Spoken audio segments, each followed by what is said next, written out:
ഇത് വണ്ടിയുടെ windshield repairing. ചെറിയ ചെറിയ കല്ലുകൾ വിൻഷീൽഡ്, അതായത് ഫ്രണ്ട് ഗ്ലാസ്സിലോ ബാക്ക് ഗ്ലാസ്സിലോ അടിക്കുമ്പം ചെറിയ സ്പോട്ടായിട്ടാണ് ഇത് പൊട്ടുക. അപ്പോൾ ഒരു 2-3 സെൻറ്റിമീറ്റർ ആണെങ്കിൽ പോലും നമുക്കത് റിപ്പയർ ചെയ്യാൻ പറ്റും.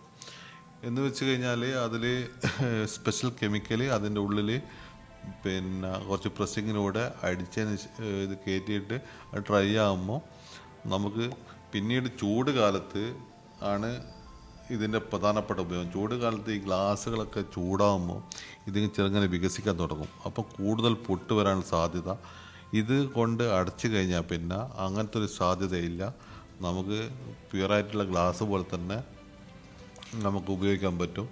ചില റയറായിട്ടുള്ള വണ്ടികൾക്കാണ് ഇത് ഏറ്റവും വലിയ പ്രശ്നം. ഇതിൻ്റെ ഡ്യൂപ്ലിക്കേറ്റും കിട്ടില്ല, ഒറിജിനലും കിട്ടില്ല. അപ്പോൾ കിട്ടണേ തന്നെ വലിയ 1-2 മാസങ്ങളൊക്കെ കാത്തിരിക്കണം.